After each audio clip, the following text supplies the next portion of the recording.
preparados para uma jornada de conhecimento? Começa agora o Espasticidade Brasil.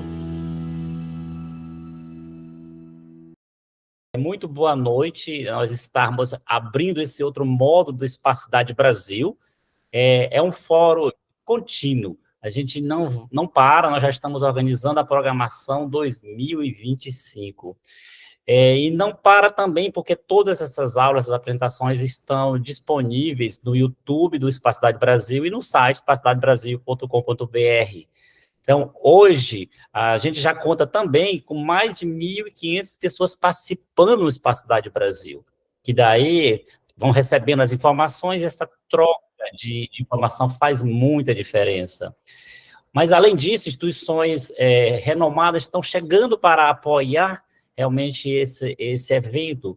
A Ipsen, que é uma empresa importante no mundo aí da toxina botulínica, e principalmente com o seu projeto Caminhos do AVC, já é uma das nossas parceiras, e o Hospital São Marcos, aqui em Teresina, que é um hospital de trabalho relevante, onde nós fazemos muitas risotomias dorsais seletivas nesse hospital. Agora, oficialmente, a gente conta com esses dois apoios institucionais. São instituições acreditando nesse projeto. Então, o Espasticidade Brasil veio para ficar, já se posicionou, e hoje, normalmente eu sou coordenador, e hoje eu virei palestrante. Olha só que honra. Como é que eu posso coordenar, gerenciar e ser o palestrante? De fato, nós teremos hoje um moderador muito experiente, com uma expertise imensa na avaliação do paciente que tem espasticidade, tanto criança quanto adulto, que é o Dr. Leonardo Rafael, que é fisioterapeuta neurofuncional. Ele de fato, ele está em Teresina, mas ele é do Brasil. Realmente, a gente acompanha pacientes do Brasil todo e até de fora. Então, eu gostaria de convidar o professor Leonardo Rafael para moderar esse módulo de risotomia dorsal seletiva, o que não pode faltar. Apresentamos um caso de uma criança que nasceu no dia 8 de outubro de 2015, teve o diagnóstico de microcefalia por Zika vírus. Que a gente vê imagens dessa criança, bebê, e já precocemente precisou de tratamento com baclofeno. Evoluiu com uma espasticidade, uma rigidez importante, e em 2017, em abril, já foi submetida à primeira aplicação de toxina botulínica, que a gente percebe imagens ilustrativo de uma forma de aplicação por palpação, e 2 meses após já está uma avaliação do efeito da toxina botulínica, uma resposta muito positiva, com uma boa mobilidade dos membros. A gente percebe a movimentação do pé esquerdo com muita facilidade, e também uma boa abertura de coxas com ampla amplitude do movimento. Mas evoluiu naturalmente com o retorno da espasticidade e sendo submetido a uma segunda aplicação de toxina botulínica, e que a gente vê imagem 2 meses após essa segunda aplicação, também com uma resposta muito positiva. A facilidade da mobilidade a nível de tornozelo. E essa criança, ela nessa oportunidade já recebeu também aplicação para membros superiores pela presença da espasticidade neste segmento, no caso, nos 4 membros. Posteriormente, precisou de uma nova aplicação, no caso a terceira, sendo feito em janeiro de 2018. Então, vê 2 meses após essa aplicação, a gente percebe também uma boa resposta, com uma boa abertura de coxas, uma boa mobilidade do membro inferior, no caso o esquerdo, mas também o direito. Isso é uma avaliação 2 meses após. E a gente vai vendo o quanto ficou mais fácil essa mobilização dos membros. E também dos membros superiores, com uma resposta muito boa.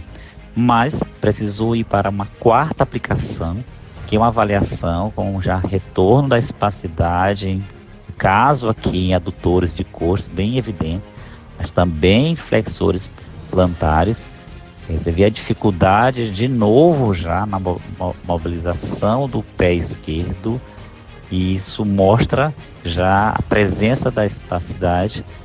Mais 2 meses após, já em julho de 2018, já sob efeito toxina, a gente percebe a resposta favorável, mas já não foi tão importante como as primeiras.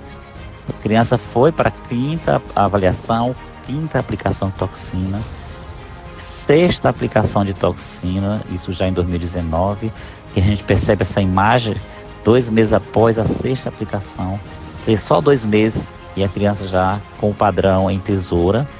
E em outubro do mesmo ano, 2019, você vê realmente uma espasticidade marcante nos membros inferiores, com muita dificuldade. E aí foi decidido que precisava ser feita uma neurocirurgia funcional. No caso, foi submetida a uma risotomia dorsal seletiva lombar, que é um procedimento minimamente invasivo, mas muito delicado, que exige uma equipe de monitorização, fisioterapeuta neurofuncional, neurofisiologista especializado, além de uma equipe de reabilitação que conduza, que tenha experiência nessa condução. Que a gente percebe a dissecção dos nervos, definindo os nervos sensitivos dorsais, com neuroestimulação, e baseado no plano terapêutico previamente definido, uma secção parcial dessas raízes dorsais, que é o campo cirúrgico, e o resultado ele é imediato, que a gente já vê uma avaliação antes da radiculotomia, onde tem a presença de clonos, uma rigidez também, e imediatamente após a radiculotomia, você vê a facilidade na mobilização dos pés. Isso é um resultado imediato que se obtém seguindo com um pequeno corte, 3 centímetros mais ou menos, e já uma resposta 40 dias após a risotomia lombar. Você vê a criança com ausência de espasticidade em membros inferiores, com excelente abdução de coxas, uma excelente mobilização de todo o membro inferior, inclusive a nível de tornozelo. A gente vê uma imagem agora, 18 meses após, permanecendo o resultado positivo da risotomia dorsal seletiva lombar. E os membros superiores, a criança precisou agora ser resolver essa espasticidade nesse segmento, e foi indicada a risotomia dorsal seletiva cervical, no caso, focando o tratamento da espasticidade dos membros superiores, pelo mesmo princípio da indicação da risotomia lombar. Foi feita em maio de 2021. Aqui que a gente visualiza o cenário da risotomia cervical, com toda a equipe, com monitorização, com imagem mostrando o posicionamento. É uma cirurgia onde a gente faz laminotomia de C5-AT1, que é uma imagem mostrando o campo cirúrgico, microcirúrgico, e essa outra imagem, a A, mostra as raízes ainda sem nenhuma secção, e as outras imagens mostrando já a secção, que já é a parte final, onde a gente fecha com uma laminoplastia.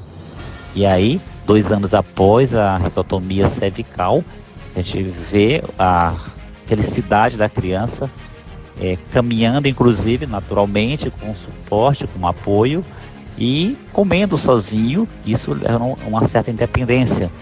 Mas em novembro de 2023, ela precisou ser submetida a uma cirurgia ortopédica de alongamento de tendão de flexores de joelho, mas com um sucesso bem evidente.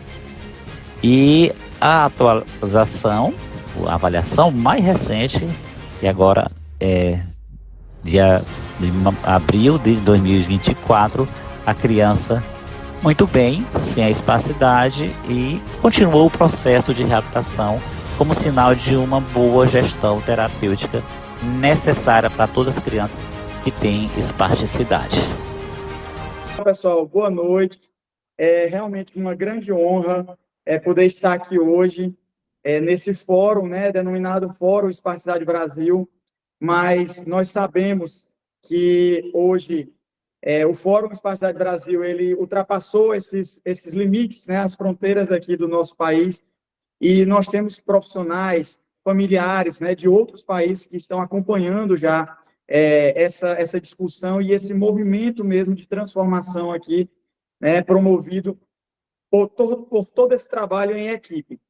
Então, queria dar exemplo, como pacientes, né, e profissionais do Paraguai, da República Dominicana, familiares da Angola. Então, nós ficamos muito felizes em poder levar informação para um grupo de profissionais e famílias e trocar essas experiências.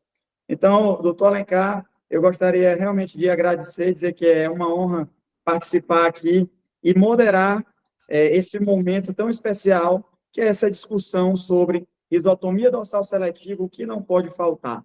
Então, eu vou pedir licença para dizer que hoje o senhor vai estar aí como palestrante, eu vou estar aqui na moderação, mas eu estou representando um grupo de profissionais, de familiares, pais, mães, pacientes, que têm dúvidas, né, que gostariam de ter essa oportunidade de fazer essa discussão e perguntar para um profissional que tem experiência, expertise no assunto.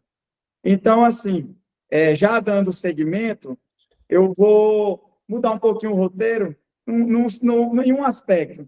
Eu gostaria de tirar a apresentação técnica de lado, porque o doutor Francisco Alencar é um neurocirurgião pediátrico funcional com muita expertise, mas eu gostaria que ele nos dissesse, essa é uma pergunta bem básica para o amigo e colega profissional, hoje nós podemos defini-lo como um entusiasta da reabilitação, da gestão da espasticidade, e quando se discute risotomia dorsal seletiva, vem, né, à cabeça o neurocirurgião e essa experiência. Então, doutor Alencar, qual a sua experiência em números? Como é que o senhor se define aí quando se fala em risotomia dorsal seletiva? Eu estou começando logo dando uma apimentada aí, viu? Mudando aí nosso roteiro.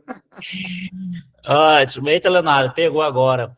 De fato, eu sou entusiasta que, em muitos anos, eu me dedico a entender como a gente poderia melhorar essas pessoas que têm espasticidade. Então, eu posso até dizer que são 22 anos dedicado a isto, e isso fez com que a gente esteja aqui hoje. Então, nós temos todo um trabalho, a construção, e até para desenvolver como conduzir um paciente com espasticidade, entender as indicações terapêuticas, opções terapêuticas, como o uso da toxina botulínica. Eu tenho a oportunidade de ser professor de muitos médicos que desejam treinar com relação à avaliação do paciente de espasticidade e aplicação de toxina, e também risotomia dorsal seletiva, tanto lombar quanto cervical. Hoje, casuística pessoal, já tenho 576 risotomias realizadas. Eu acho que é um prazer imenso dizer esse número, porque cada paciente é muito especial. 576 pacientes submetidos à risotomia dorsal seletiva, tanto lombar quanto cervical. Imagine, são vezes 2, dá praticamente 1.500, que eu tenho os pais, e vezes os tios, as avós e tudo mais. Eu me sinto uma pessoa entusiasta, mas que contribuiu muito com a transformação de cada um desses pacientes e suas famílias, naturalmente, da sociedade. Então, é isso, nós temos mais de 500 risotomias realizadas na nossa casuística, e amanhã de manhã teremos uma outra, e cada cirurgia é especial, cada nervo que a gente avalia é especial, e cada paciente que a gente consegue contribuir é muito especial para nós. É só isso que eu te digo. Maravilha, doutor Alencar. Então, dito isso, né, a gente sabe realmente dessa experiência, dessa dedicação, desse amor ao tema. Então, ninguém melhor para trazer para a gente achados, né, informações preciosas, unindo a evidência científica à prática clínica nessa noite de hoje. Então, eu vou começar, aí assim, agora nós vamos fazer aqui umas perguntas que o público fez. Gostaria de deixar aí bem registrado que esse formato de hoje, essa apresentação, ela foi totalmente personalizada, com base nas perguntas feitas pelo público, quando foi aberta as caixinhas de pergunta lá no Instagram do Espasticidade Brasil. O doutor Alencar abriu lá a caixinha de perguntas no Instagram dele, e eu também abrir e recebemos muitas perguntas, a interação foi muito boa. Então, a primeira pergunta, doutor Alencar, é muito simples. O que é risotomia dorsal seletiva? É simples, é? De fato, eu faço a pergunta seguinte: o que não pode faltar numa risotomia dorsal seletiva? Então, vamos passando para a gente tentar. Eu vou tentar responder essa pergunta em vários slides, pode passar. Então, o que é mesmo a risotomia dorsal seletiva? Pode passando. Vamos tentar responder, Leonardo. De fato, vamos lá na essência da espacidade. O que é espacidade? É um reflexo aumentado. Então, você tem um estímulozinho na pele e ali ele gera uma contração involuntária. Então, de fato, a risotomia, ela vai reduzir o reflexo. A essência, que é a fisiopatologia, que é o mecanismo de gerar espacidade, é o aumento do reflexo, isso decorrente do cérebro não poder inibir adequadamente esses reflexos, por exemplo, na paralisia cerebral, é que o cérebro não tem essa capacidade porque teve um problema, não se formou adequadamente, ou numa lesão na medula, que o cérebro perdeu a conexão com a parte inferior do paciente, ou um acidente vascular cerebral, dependendo da causa, isso vai gerar uma perda dessa inibição do cérebro sobre o reflexo fica aumentado continuadamente, cada reflexo uma contração, e isso leva a um quadro de rigidez, esse quadro de rigidez é o que a gente chama de forma bem simples, de espasticidade. Então, o princípio é, se eu reduzir o reflexo, eu reduzo a contração, eu gero relaxamento. Pronto. Então, a risotomia é um procedimento que vai diretamente lá na essência do problema. Eu não consigo curar o cérebro, colocar lá umas células que funcionem de forma inteligente, mas eu posso reduzir o reflexo agindo lá no nervo. Então, você pode passar o próximo para a gente já ir vendo. Então, se eu agir no nervo, eu vou reduzir. Mas como é que é o nervo mesmo? Você vê no canto superior lá uns fiozinhos de cobre, e veja no outro canto um nervo. Você vê que tem uma semelhança muito grande. Então, o nervo é assim, parece, é um fio. Então, se eu pegar um fio desse aí e cortar parcialmente, eu vou, digamos, 50%, eu vou reduzir em 50% aquela corrente que passa por aquele nervo, por aquele fio, corrente elétrica. E se eu cortar um nervo que é tão semelhante a esse fio aí, 50%, eu vou reduzir em 50% aquela corrente elétrica daquele estímulo. Então, a gente vê uma foto embaixo de um nervo mesmo de um paciente nosso. Você vê que é muito parecido com o fio. Então, o princípio da risotomia é, eu vou reduzir a capacidade de transmissão dessa corrente elétrica, que significa, eu vou produzir relaxamento. Então, essa comparação, ela é do dia a dia, e realmente faz muita diferença quando a gente entende que eu preciso reduzir o circuito elétrico do paciente naquela região específica. Pode ir passando, tem mais coisa para nós. Perfeito. Então, aí, ó, uma foto ilustrativa, eu vou lá no nervo, que parece semelhante como fosse o fio, e de forma planejada, naturalmente, depois o paciente plenamente avaliado e definido, eu vou cortar um tanto do nervo, um percentual, nervo a nervo. Então, a risotomia é basicamente isso. Risotomia, riso é a raiz nervosa, tomia é um corte cirúrgico, dorsal é que a gente vai agir nos nervos dorsais, que são os nervos sensitivos, e seletivo, vou mostrar mais à frente, é o processo como a coisa é feita. Pode passar? Então, tem mais coisas para nós, aí tudo é para falar o que é risotomia, pode ir passando, mas, de fato, a risotomia não é lá e corta o nervo, não, pelo contrário, o que é mais importante, do meu ponto de vista, não é o que você corta, é o que você tem que deixar.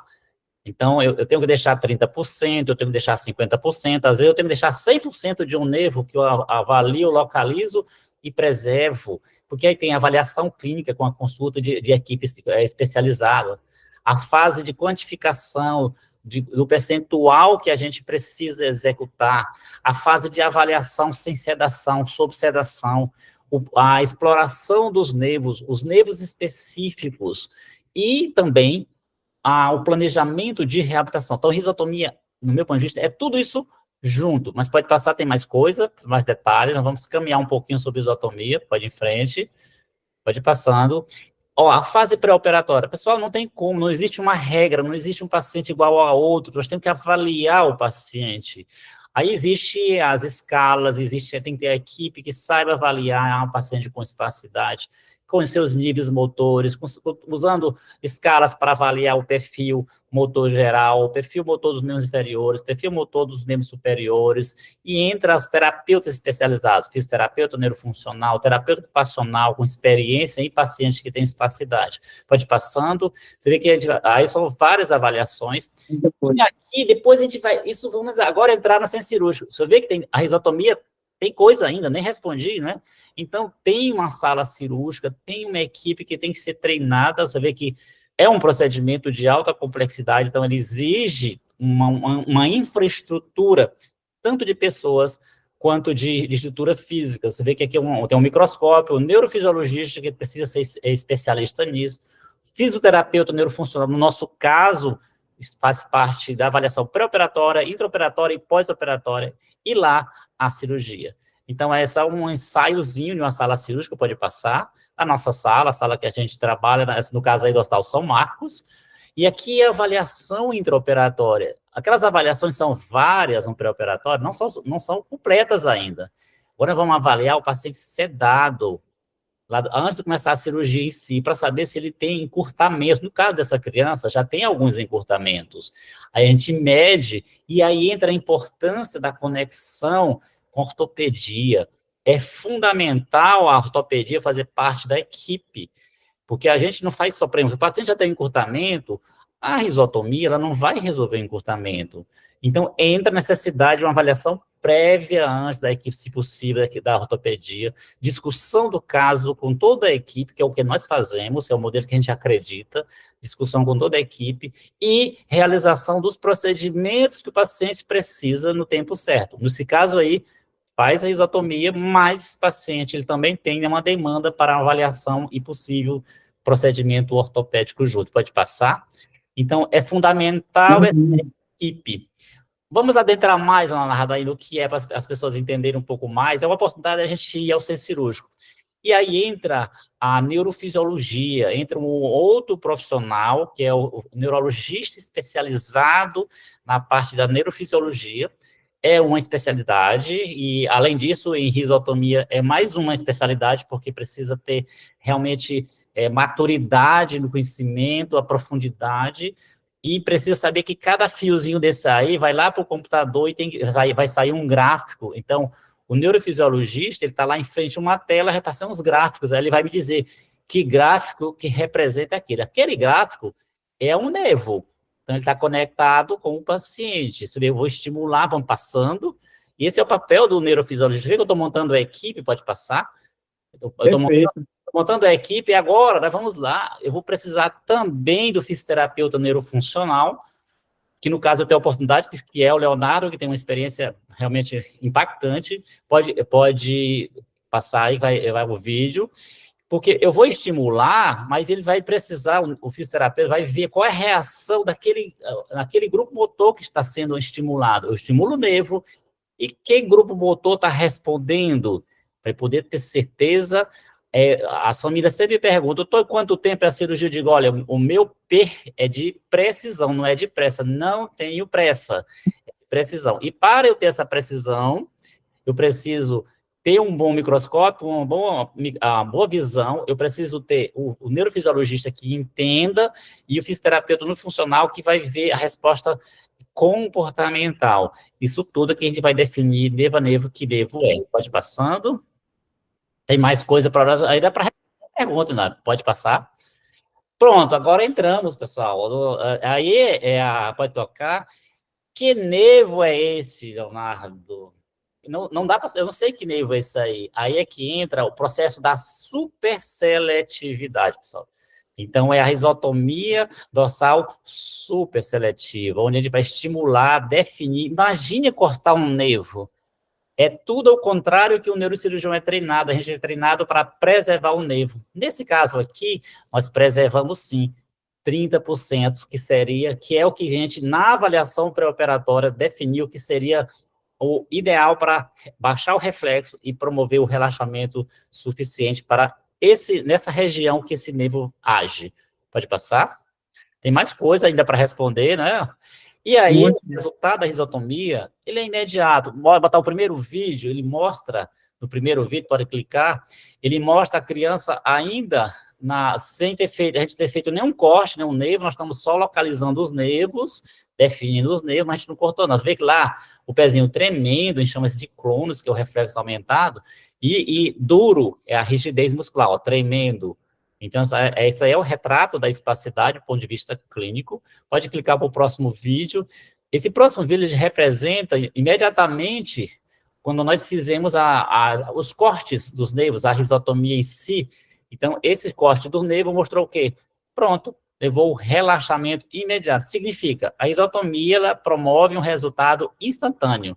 Então, tá aí. Então, o paciente ele já sai sem a rigidez muscular. Eu acho que, assim, de forma muito didática, eu conseguiu mostrar aqui para a gente todo esse aparato que gira em torno da risotomia. Então, realmente não se trata de um procedimento somente baseado ali no ato cirúrgico, mas com toda uma complexidade alinhada com a reabilitação, com objetivos bem definidos, e ficou muito claro aí, realmente, essa interação, esse trabalho de equipe, Tony. Então, realmente, conseguimos ir ao centro cirúrgico, né, e voltar. Então, eu acho que ficou, assim, bem completo, né, para esse primeiro momento. Mas doutor Necar, seguindo, vieram mais perguntas. E no mundo da reabilitação, existem linhas realmente de discussão importante sobre como essa criança, como esse paciente, aqui nós estamos falando na paralisia cerebral, mas tem outras patologias, como já foi citado, né, que vão se beneficiar com a risotomia. Mas falando em paralisia cerebral, tem alguns trabalhos que discutem essa questão da estabilidade da coluna, né? A estabilidade. Então, como é que o senhor vê isso? Existem técnicas diferentes, a técnica multinível, a técnica de um nível, single level. Então, o que é que realmente difere uma da outra? O que é que a literatura traz para a gente? E sempre, né, paira essa dúvida no ar. Foi perguntado, gera instabilidade da coluna? Qual a técnica a ser seguida? Eu prefiro mostrar em slide, e lá no finalzinho, aí eu vou voltar à pergunta, o que você acha, tá? Eu fazer a pergunta de volta, o que você acha? Então, do meu ponto de vista, eu prefiro mostrar o que representa cada técnica, e aí cada um tira a sua conclusão do ponto de vista pessoal mesmo. A gente podia projetar, Leonardo, vou mostrar dois tipos de técnica, aquela que você abre muito a coluna e você abre pouco a coluna, tá? Pode projetar para nós, a gente vai vendo lá no final, eu vou voltar à pergunta, vai pensando aí com a resposta, porque eu já estou te perguntando. Pode projetar. Bom, qual é a diferença entre risotomia multinível, significa uma vértebra, duas vértebras, três vértebras, algumas vértebras ao mesmo tempo, e só um nível, significa só uma vértebra para acessar o nervo. Pode ir passando. Eu acho melhor mostrar as imagens, que aí vocês nem vão concluir. Pode ir em frente, pode passar. Pronto, vamos falar da risotomia que a gente pratica. A risotomia só de um nível. Você vê que a gente localiza lá a primeira vértebra lombar, normalmente, e aí a gente abre aquela vértebra, inclusive esse ossinho, de volta ele no final, lá no cone medular. À esquerda, ali nós temos uma ressonância mostrando a pontinha preta lá perto do L1, ali é a pontinha da medula. À direita, nós temos o cone medular, que é a imagem que eu vejo intraoperatória ao microscópio. Então, a gente aborda só nesse espaçozinho. Aí, essa abordagem exige realmente toda uma equipe com monitorização, com neurofisiologista experiente, com acompanhamento do fisioterapeuta neurofuncional. Então, a exigência é maior, porque a gente não vê as saídas, as entradas e saídas de raízes, a gente não vê especificamente, a gente vê a raiz e eu preciso saber que raiz é esta. Então, a técnica de um nível, ela é um desafio que nem todo serviço faz, porque precisa de todos esses requisitos de uma equipe experiente para agir só no nível e realmente acertar os nervos. Pode ir passando, tem mais coisas para nós. E no final, você vai ver, um corte na primeira região lombar, primeira vértebra lombar, de mais ou menos 3 centímetros, é o que está aí mostrando em duas fotos, ao tamanho da incisão, e é isso, a risotomia só de um nível. Vamos passar, pode ir em frente. Já, pode passar. Por outro lado, a risotomia, que chama de multinível, é isso aí, pessoal. Ela, no caso, ela sai da primeira vértebra lombar, às vezes até a quinta vértebra, ou lombar, ou até a primeira vértebra sacral. Então, é uma abertura bem maior. Sempre a gente se preocupou em desenvolver a técnica de um nível só, porque, normalmente, se for em paralisia cerebral, essas crianças já têm toda uma fraqueza muscular e pode ser que isso comprometa de alguma forma no futuro essa questão da coluna, mas pode ir passando, vou fazer a comparação entre as duas, pode passar. Então, olha aí, dá para a gente, pode clicar, ó, comparando no final as duas técnicas, então tem realmente uma diferença que deve ser sempre avaliada, né? Não quer dizer que a técnica ela é melhor do que outra, porque não sou eu quem vai dizer que é melhor, mas ela tem diferença sim entre as duas técnicas, pode passar?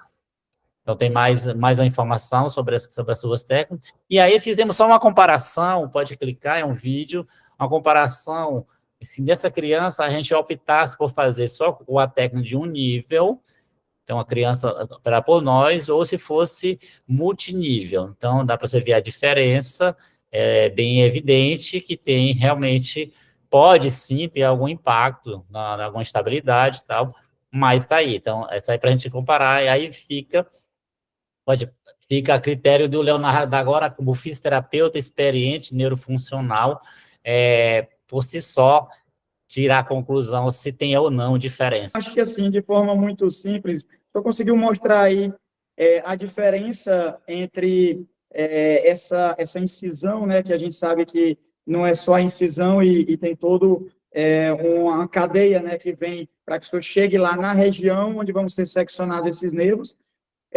A literatura fala que realmente a evolução da risotomia ao longo de 100 anos, a risotomia aí ela já é descrita desde 1890 e veio evoluindo, tem um trabalho maravilhoso que traz a evolução da técnica, e pela própria literatura a gente sabe que a evolução da técnica multinível para a técnica single level, ela trouxe sim uma segurança maior com relação a essa questão da estabilidade da coluna.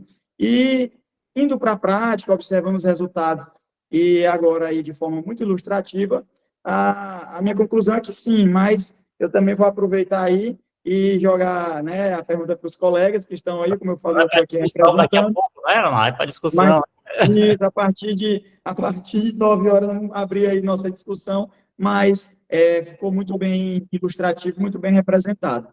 Mas não para por aí não, Tônica, eu acho que tem mais perguntas, tá? Então, falando um pouquinho sobre esses aspectos de indicação, uma pergunta que veio de forma muito... várias pessoas perguntaram, tiveram essa curiosidade, né, essa necessidade de saber qual a idade ideal para a risotomia dorsal seletiva. Existe idade ideal? Qual é a linha de raciocínio a seguir quando você discute o tempo correto para a realização da cirurgia, falando em crianças com paralisia cerebral, e se eu quiser extrapolar para as outras patologias, como AVC, TCE, lesão medular, aí fica ao seu critério. Muito bem. Essa pergunta pode projetar também, eu também preparei, tá? Essa pergunta, ela sempre existe, inclusive para as famílias sempre perguntam, doutor, meu filho está na idade certa, mas também às vezes, doutor, será que já passou da idade? Ou então diz assim, disseram que é só depois de tantos anos. Você vê que a gente escuta todo dia essa pergunta de várias formas. Eu gosto sempre de entender, mostrar como é que acontece a espacidade, como é que uma criança com paralisia cerebral, vamos trazer para a criança, porque a criança tem a questão da idade, tem o crescimento, acho que impacta mais, a tomada de decisão é um pouco mais difícil. Eu vou trazer aqui, mostrar algumas coisas, lá na frente a gente vai concluir qual realmente é a idade recomendada. Pode passar o próximo, porque essa pergunta ela é muito importante. Então, várias pessoas perguntaram, fizeram essa pergunta, só fizemos organizar um formato. Pode passar? Qual é a idade para a realização de isotomia dorsal seletiva?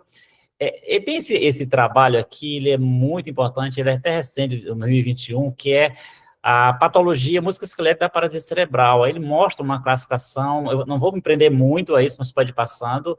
É interessante a gente entender o paciente, pode passar.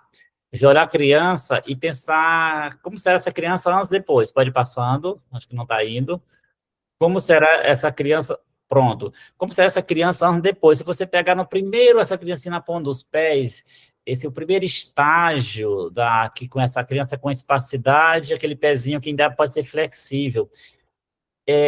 Se vai passando, essa criança já vai adquirindo encurtamentos musculares, aí já precisa cirurgias ortopédicas, de alongamento, e se continua com espasticidade, vai tendo outras deformidades e com outras necessidades também.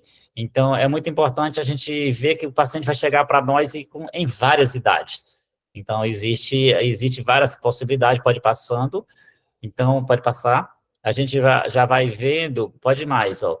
Nessa fase da idade, no estágio 1, pode dar mais um clique que vai mostrar o que é recomendado cientificamente. Tratamento do tônus é medicamento oral, como baclofeno, toxina botulínica, quando indicada, rizotomia dorsal seletiva, baclofeno intratecal em situações pontuais, uso de órteses e fisioterapia. Pessoal, está aí, a literatura é tão marcante, pode passando, essa fase, eu vejo que eu não disse idade, e aí se você vai vendo, por exemplo, para sentar com toxina botulínica, você vai ver nas fases iniciais, 2 anos, 3 anos, a resposta, ela costuma ser muito boa, mas aqui, mais à frente, a criança vai crescendo, mais ou menos 3 anos e meio, 4 anos, você começar a notar, e aquela resposta que era tão boa, e ela já não está mais, você tem que olhar esse gráficozinho vermelho, o que está acontecendo? Pode olhar, esse paciente está começando a ter encurtamentos. Então, eu estou começando a desenhar a idade, tá? E aí, eu preciso agir antes, eu preciso estar acompanhando o paciente, a gestão terapêutica, porque esse gráfico, essa linha vermelha, essa curva vermelha aí, ela acontece sim, de fato, e o que não pode fugir dos nossos olhos e da nossa conduta e da nossa responsabilidade. Não aí eu não concordo que se aplique toxina, para aí, e o paciente vai deformar, eu não concordo que para fazer uma neurocirurgia funcional com isotomia, sim, o paciente vai deformar, essas perguntas, elas têm que ser feitas sempre, pode ir passando, então eu não tenho a idade ainda, né, tudo isso aqui é para falar a idade, né, e aí eu juntei tudo, ó. Se eu pego aquele gráfico, então, o paciente que pega do início, o paciente nessa curva verde, no segundo gráfico, a toxina botulínica pode ter um papel importante na fase inicial e até quando a resposta for suficiente, mas se você já tem ali, numa boa gestão terapêutica, essa curva azul, a introdução da rizotomia, ela já também modifica totalmente o resultado, e naturalmente, aquela curva vermelha aqui, os encurtamentos, alterações musculares, se você tem uma boa gestão com, no caso, toxina botulínica, com rizotomia mais precoce, sem as deformidades ortopédicas, você vai reduzir a necessidade de grandes cirurgias ortopédicas. Porque o motivo principal de precisar da cirurgia ortopédica, o principal é a espasticidade que leva à deformidade. Se você trata a espasticidade, você não vai, naturalmente, precisar daquelas cirurgias maiores. Naturalmente, nós estamos junto com a ortopedia, acompanhando, fazendo gestão. Pode passar. Tem mais coisa aí para nós. Pode passando. Então, eu estou começando a responder, né? Aí, é gestão terapêutica, então não existe a idade exata, não existe a idade que tenha que ser feita a rizotomia ou que deixe de ser feita a rizotomia, mas é o tratamento adequado no tempo certo. Pode ir passando. Tem mais uma informação aí importante no próximo slide. E para que não aconteça isso, pessoal, então isso aqui, a rizotomia ela já não é mais indicada para essa criança já com 15 anos, que com 5 anos de idade não tinha deformidade e aí está assim. Então, a resposta agora diretamente vai ser, se trabalha com uma idade mínima para a indicação de rizotomia, que são 2 anos de idade mínima. Não existe uma idade máxima, mas tem pacientes operados em adultos, inclusive com paralisia cerebral, então, né, não são poucos, e existe a melhor idade é antes de deformidades ortopédicas, antes de encurtamentos musculares. Pode passar, eu acho que eu te respondi, né, Leonardo? Com certeza, eu acho que com essa imagem aí, ela Mas, traçou essa linha de raciocínio e agora acho que ficou bem e agora eu claro vou aí para adultos. Vou para adultos. como o tempo ele age de forma deletéria num paciente que tem realmente espasticidade, associado, claro, todo o impacto funcional do nível motor, né, e as dificuldades da criança. Então, tá aí. Tem mais coisa agora, pode passar. Então, eu falei criança, mas agora vamos falar de adulto, né? Pode Sim. passar. E também tem as indicações. E aí é a famosa gestão terapêutica, onde você precisa saber e conduzir adequadamente o paciente e colocar à disposição do paciente o tratamento certo no tempo certo. Pode passar? E é o que responde isso, não é nem idade, é exato, pode passando. É exatamente como você está conduzindo o paciente que pode passar, está na sua responsabilidade. Pode ir em frente, tem mais coisa para nós aí. Então, ele está na sua responsabilidade. E esse adulto aí, então não é idade, é a oportunidade que você tem de tratar uma pessoa como ele aqui, esse rapaz com uma lesão medular grave, cervical. Você vê que é um paciente, aqui esse paciente, o que vai resolver? A toxina botulínica já não vai ser mais indicada aqui, baclofeno também não. Aqui é procedimento neurocirúrgico funcional, que seria risotomia dorsal seletiva ou bomba de baclofeno. Pode ir passando. Esse paciente aqui, ó, adulto, não é a idade exatamente, pode ir passando. Pode para o próximo slide. Esse paciente, nós fizemos risotomia, vê lá como é que ele era, depois da cirurgia relaxou. Esse paciente ganhou dignidade, pessoal. Ganhou massa corporal, ganhou vida. Então, isso aqui ele mandou para nós, essa linha do tempo, pode ir passando, transformar ver isso aqui. Então, não foi a idade. Essa outra paciente aqui, também com uma lesão medular associada à neoplasia, pode clicar no vídeo. Você vê, essa paciente aqui, esquecemos a idade, olha só. Então, se você não trata, olha a dificuldade de avaliação passiva, significa que é o terapeuta aí que está tentando avaliá-la, olha o nível de dificuldade. Imagine para essa paciente. Então, aqui é um paciente adulto com indicação, sim, de tratar a espasticidade, e o tratamento aí indicado foi a risotomia dorsal seletiva, pode passar. A gente vai ver na frente, o paciente 2 meses após a cirurgia, mesmo adulto, pronto, está lá, são 2 vídeos, são 2 meses, o pós-operatório, você vê que tanto passivo quanto ativo está lá, paciente, vou usar a expressão, destravada. É isso, pode passar daí. Tem perda de força, doutor Alencar? Tem perda de força na sua experiência? Porque aqui essa pergunta ela vem, e aqui agora, observando aí esse pós-operatório 2 meses, deu para ver ali uma mobilização passiva, relaxada, e depois o movimento ativo, né? Então, você observa qual a sua opinião com relação à força muscular? Pode voltar esse slide para lá, para a gente ver. Então, pessoal, espasticidade não é força. O primeiro ponto é isso, é rigidez muscular. Então, se você pegar um pão e engessar o pano, fica em pé. Então, espasticidade não é força. Então, só existe espasticidade em membro fraco, em músculo fraco, com fraqueza. Então, o que a espasticidade fez ali? Ela está travando. E, inclusive, quanto mais você estimula, mais contração tem. Então, menos possibilidade de ganho real de força. Quando você tira a espasticidade, o que vai acontecer? Você tirou a espasticidade, aí o estímulo, aí vocês terapeutas, Leonardo, da reabilitação de toda a equipe, vai ver no dia a dia ganho real de força, dentro do limite, naturalmente, de cada paciente. Então, não perde força, tira-se a rigidez e dá para o paciente a oportunidade agora de ganhar força. Por isso, a importância, que eu vou falar um pouco mais à frente, que é uma das perguntas, da reabilitação pós-operatória. Então, não é perda de força. Existe um relaxamento transitório na fase inicial. Eu sempre aviso minhas famílias o seguinte: olha, quando eu chegar lá, no dia seguinte, você diz, doutor, meu filho está bem molinho, bem relaxadinho. Eu disse assim, graças a Deus que deu certo, era isso que eu queria. Agora, sim, na reabilitação pós-operatória, ele vai realmente ganhar força e você vai ver daqui 2 meses a diferença. E aí, realmente é ganho de força. Então, em síntese, espasticidade não vai tirar força, vai ter um relaxamento transitório, calculado, planejado, inclusive desejado.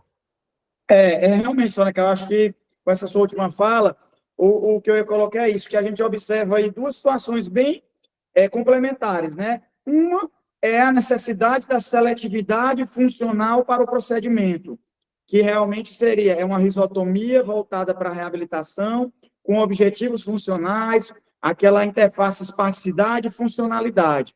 E a outra é que realmente o músculo, na verdade, a criança, né, ela já tem uma fraqueza residual. Então, quando o que se discute como fraqueza transitória é a retirada da rigidez, do espasmo e o aparecimento de forma mais evidente daquela fraqueza residual, né, que já tinha ali, né, no paciente, previamente. Evidenciou, basicamente Mas isso. eu acho que ficou muito claro, assim, né, é porque essa pergunta também ela veio bastante, né, a pergunta sobre a força muscular, e eu acho que realmente é importante, sim, o entendimento, o esclarecimento, porque tem também muitos relatos de pacientes que, por não ter uma cirurgia com seletividade funcional, pacientes apresentaram um déficit de força muscular.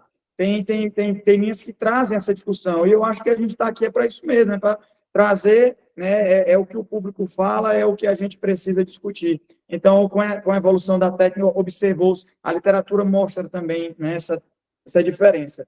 Mas teve ali um spoilerzinho com relação a esses níveis motores.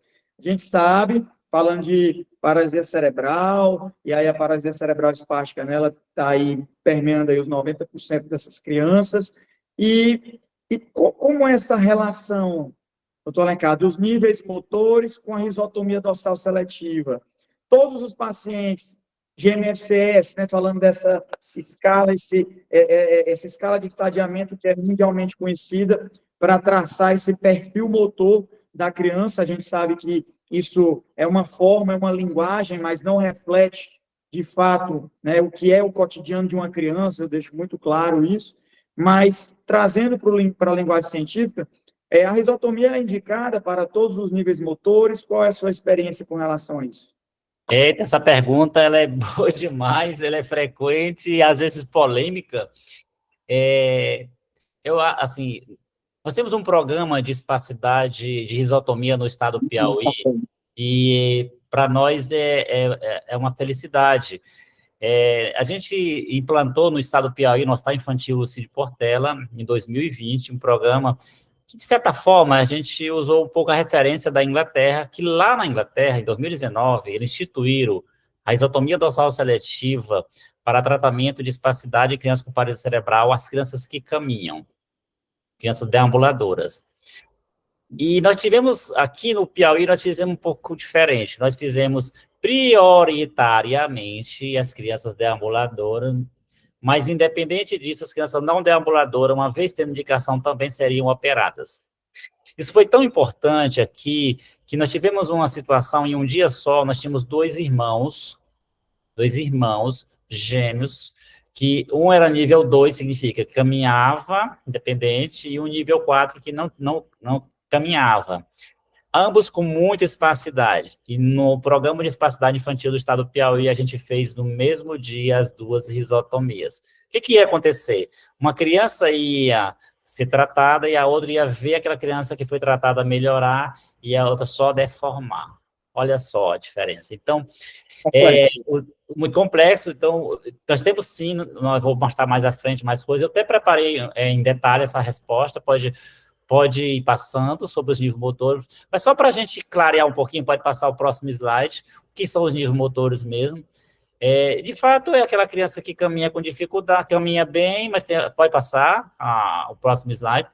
É a criança que caminha bem, mas tem uma fraqueza, que seria o nível 1, de forma bem simples. Crianças 1, 2, 3 são crianças que caminham, com ou sem auxílio. A criança 4 e 5 são as crianças que não caminham independente. Criança 1, nível 1, aquela criança que ela consegue subir e descer uma escada, mas tem uma fraqueza. A criança nível 2 é um pouquinho mais comprometida, mas para subir e descer uma escada, ela precisa se segurar no corrimão. Nível 3, ela precisa de algum auxílio, mas para grande distância, às vezes até precisa de alguma cadeira para complementar. Nível 4, ela não caminha cadeirante, 4 e 5 são cadeirantes. Quando a gente fala de motor, é isso aí. De forma prática, são crianças que caminham, crianças que não caminham. Então, a gente vai definir. Porque isso vai lá para frente, o próximo slide pode ir passando, quando a gente vai tomar a decisão e definir o objetivo. Próximo slide. E definir o objetivo do procedimento. Vamos dividir em 2 grupos. As crianças que caminham. Atenção, caminham. Ela tem marcha. Estou dizendo como que é a marcha. Estou dizendo que ela tem marcha. Então, tem um objetivo bem claro. Essa criança nós temos o objetivo de melhorar a marcha, dentre outros objetivos. Mas o principal é promover o melhoramento da marcha. Pode ir passando, vou dar um exemplo de um paciente desse nível. Pode passar. Aqui é um exemplo de uma criança com nível 2, caminhando, mas caminhando os pés equinos, bem evidentes. Essa criança pode clicar no outro slide, pode clicar no terceiro, pode ir clicando. 1 ano depois da risotomia lombar, você vê que é um outro padrão, e 2 anos, dá para ver a estabilidade da criança, e 4 anos lá jogando dólar melhor do que o Leonardo. Então, assim, você vê que... jogando com a Ana Patrícia. Então, essa criança aqui é uma criança que a expectativa era que ela melhorasse mesmo a marcha, mas ela foi muito além, tá? Mas só um exemplo. Pode passar. Então, aqui é um exemplo de uma criança que caminha, então o objetivo é melhorar a marcha. Pode passar para o próximo slide. E eu trouxe o contraponto disso. As crianças que não caminham, a gente bota assim, melhorar a qualidade de vida. O que é? Diminuir a probabilidade de deformidades, diminuir a dor, resolver a dor, sentar bem essa criança, a gente chama de posturar. Isso no conjunto leva à melhora da qualidade de vida. E melhorar os membros superiores. Quando você melhora o sentar, você libera os membros superiores. Imagina que você tem uma melhora global. Pode passar? Pode ir passando. Aqui é um exemplo, só para a gente fazer o contraponto, de uma criança com mixcefalia Zika vírus. Você vê a gravidade dessa criança, dá para a gente visualizar, pode ir passando mesmo para o segundo slide, para a gente ver como... Então, aqui essa criança não era para caminhar, essa criança ela não caminhava. Como é que ela vai melhorar o que ela não tinha? Se melhora o que a gente tem. Melhora ou piora o que a gente tem. A gente precisa ter. Então, essa criança aqui, nós queríamos era qualidade de vida. Você vê que a criança com uma semana depois, 4 meses depois, e 4 anos aí, bem sentadinha, que era o desejado na época dentro do perfil da criança. Pode passar, pode ir para o próximo slide. Então, você vai ver, pode ir passando, tá? O próximo slide. Então, aí, a criança com 4 meses, você vê, continua bem relaxada, é uma outra criança. E nós fizemos publicamos esse trabalho mostrando resultado de crianças de níveis 4 e 5, não deambuladoras, submetidas à isotomia da célula seletiva. Isso aqui é um trabalho nosso com resultado significativo. Então, está aí uma referência bem interessante para as crianças nível 4 e 5. Pode passar? Tem mais coisa para nós aí, né? Pronto, Leonardo, não sei se eu te respondi aí, o nível motor tem sim importância. Às vezes se questiona, não, vai mudar de nível, não muda de nível. Eu nunca me prendo a essa discussão. Eu acho que nós temos que mudar de qualidade de vida da criança, nós temos que melhorar a criança. De fato, é isso. Com certeza, Ricardo, respondeu não só a mim, como ao público, então eu estou aqui representando, e eu acho que ficou bem, também, assim, bem didático, bem ilustrativo aí, essa mudança e esse impacto funcional. Eu vou fazer aqui, às vezes, realmente de um fisioterapeuta neurofuncional, de um profissional que representa a reabilitação, o impacto funcional que a modulação do tônus em sua fisiopatologia oportunizou e ocasionou, né, dentro deste processo. Mas eu já vou aproveitar para puxar a próxima pergunta, porque a literatura é unânime quando discute que nenhum procedimento sozinho, ele traz, né, aquela resposta mais adequada ao paciente. Nós sabemos que nós estamos tratando aí, não é só o tônus, nós estamos tratando a criança, o adulto, e com base nisso, eu queria aqui, representando os colegas de reabilitação, foi uma pergunta que veio, qual a importância da reabilitação pós-operatória intensiva na risotomia dorsal seletiva? E aí eu até estendo um pouquinho sobre a importância da reabilitação no processo, porque já foi mostrado que realmente a cirurgia ela começa muito antes da sala cirúrgica. Então, qual é o papel da reabilitação nesse processo, doutor Ricardo? Eu vou te responder ao inverso disso. Qual a importância da risotomia na reabilitação? Eu vejo diferente, a risotomia, ela tem que ser vista como um procedimento de reabilitação. Esse é o pensamento que eu defendo.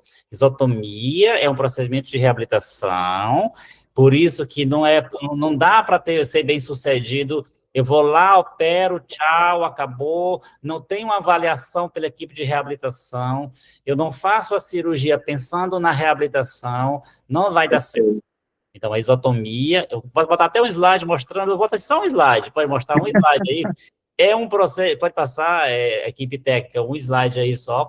É um procedimento de reabilitação.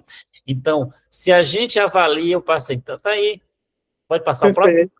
Se a gente, para a gente conduzir bem o paciente que tem espacidade através da risotomia, eu preciso ter um alinhamento já com toda a equipe que vai avaliar pré-operatoriamente para a gente definir o plano terapêutico, a equipe que vai para o centro cirúrgico para ajudar a gente a atingir aquele percentual, a executar aquele plano terapêutico, e a equipe de reabilitação pós-operatória intensiva, que normalmente no nosso serviço, essa reabilitação começa a partir do 7º dia, nas crianças com isotomia lombares, e depois a equipe que vai dar seguimento ao paciente após a reabilitação intensiva do protocolo mais imediato, 4 semanas, 5 semanas, é tudo. Então, sem a equipe de reabilitação, eu não consigo ver risotomia, tá? Então, minha resposta é esta. Muito bom, muito bem. Então, vamos dar sequência, né? Já está aí, pode manter, por favor, equipe técnica, porque essa é uma pergunta muito frequente, é uma pergunta que traz para a gente, né, muitas dúvidas ao mesmo tempo. Já aproveitando aí, estou naquele slide, eu já vi que o senhor colocou ali risotomia dorsal seletiva mais cirurgias ortopédicas. Aí tem a pergunta, né? Quem vem primeiro?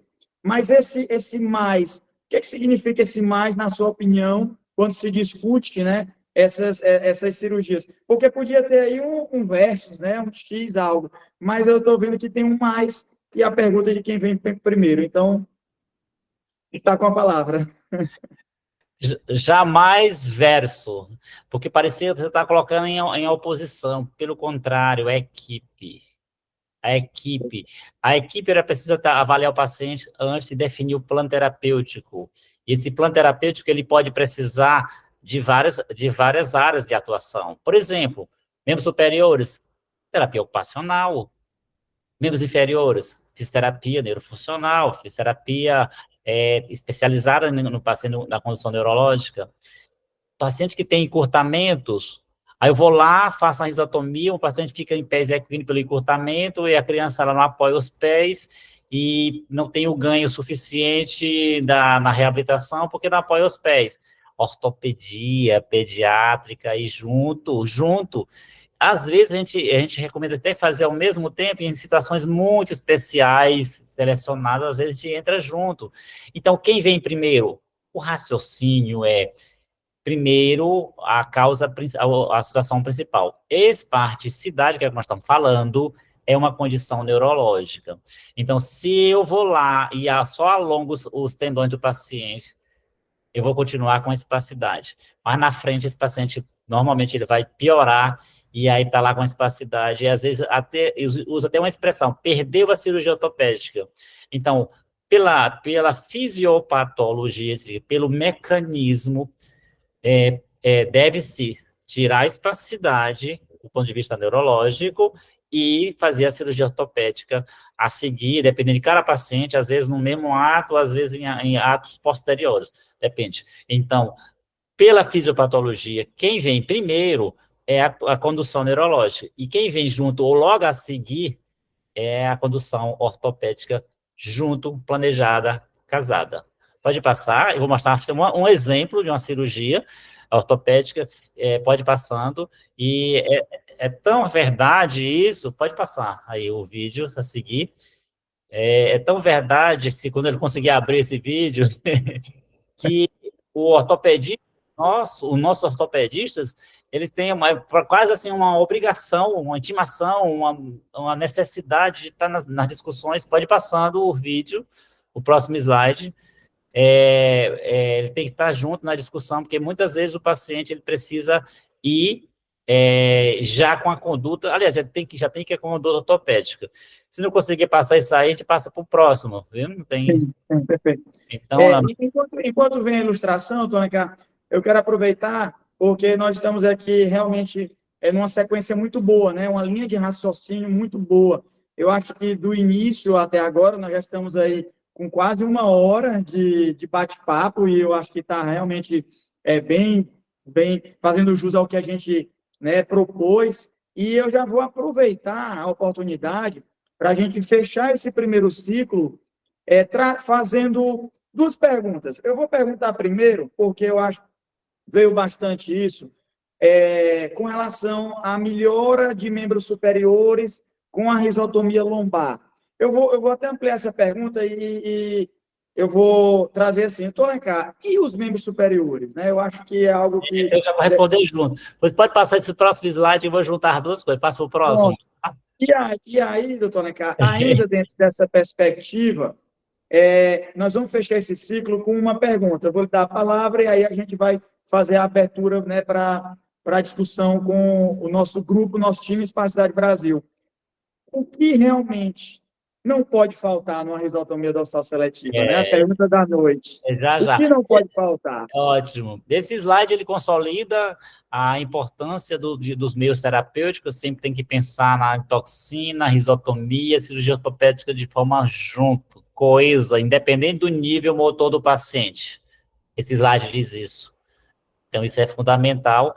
A gente escreveu no livro de reabilitação do Centro de Reabilitação de aqui, Teresina, CI, um capítulo sobre isso, e a gente consolida aí em um gráfico tudo que está escrito na condução de um paciente com espasticidade. Pode passar para o próximo slide, para a gente mostrar lá o procedimento. Aí, pronto.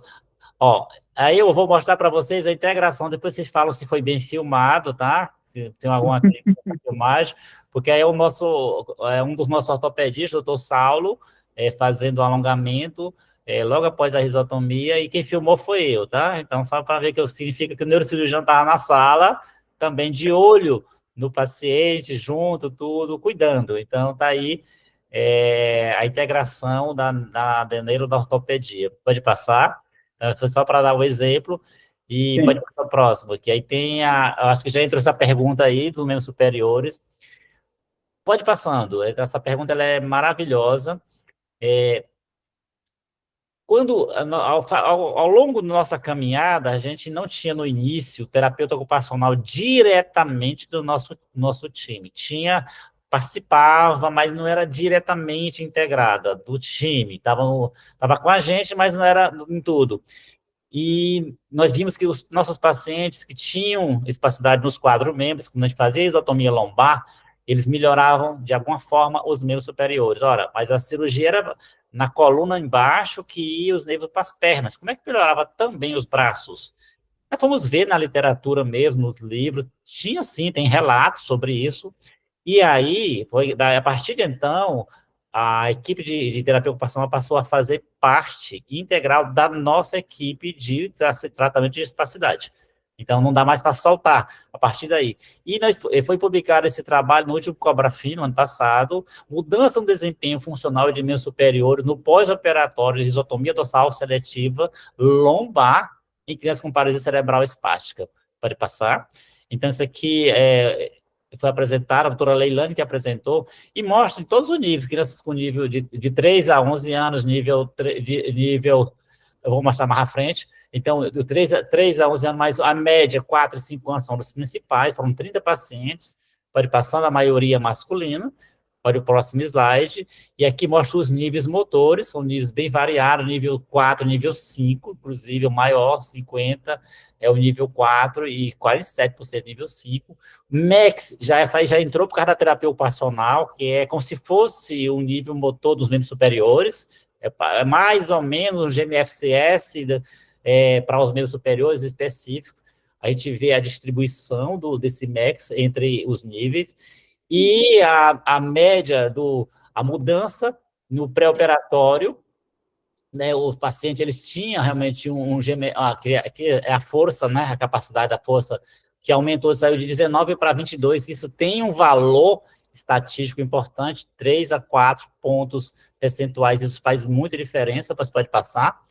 É só mostrar um pouquinho da essência do trabalho para ir para o próximo. Vamos passando aí. E aqui existe uma escala que faz parte do nosso protocolo, que é chamada de PMOL. A gente vê o vermelho no gráfico da esquerda, é do braço membro direito, braço direito. O vermelho é antes da cirurgia e a laranja é depois da cirurgia. Você vê a diferença de ganho no membro direito, no membro esquerdo.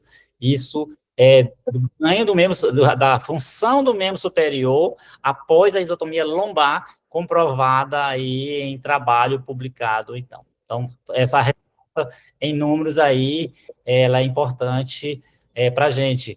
E hoje, a gente tem também na nossa equipe ortopedista especialista em membro superior para fazer as cirurgias ortopédicas que são necessárias para os membros superiores, bem como dos membros inferiores. Se fala muito cirurgia ortopédica para membros inferiores, no paciente, por exemplo, com paralisia cerebral, mas se fala menos para membros superiores. Então, nossa equipe tem, sim, esse grupo. Aí existe uma parceria, membro superior, terapia ocupacional e ortopedista, especialista em membro superior.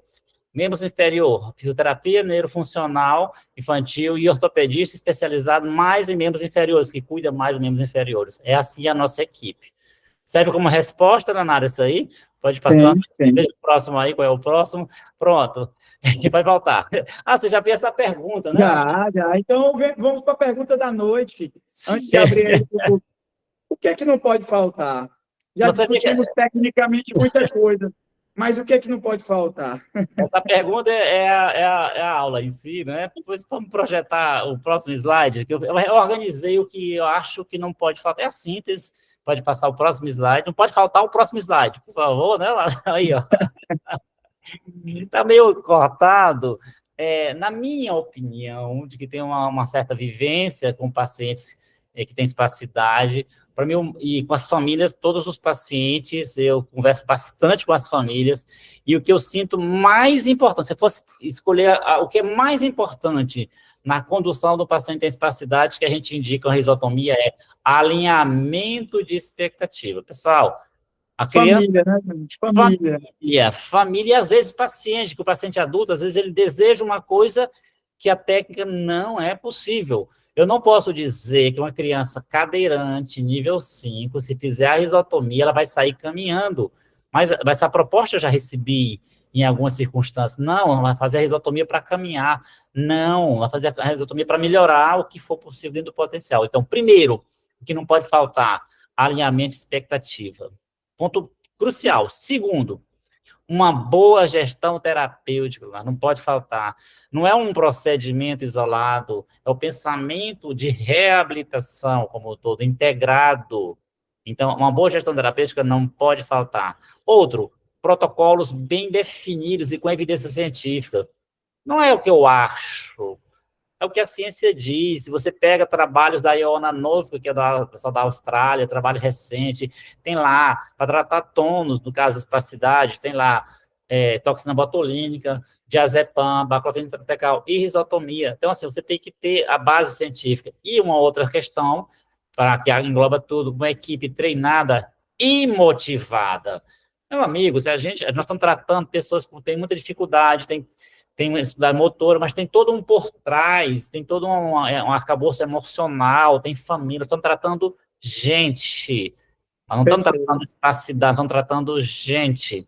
Então, e aí eu sempre coloco para a equipe o seguinte, se você olhar para a criança e ver a criança, você já errou como princípio, você tem que olhar para a criança e ver o adulto que essa criança vai se transformar. Olha o seu nível de importância. Aí eu vou deixar mais uma situação que eu gosto de falar. O paciente, ele não é seu.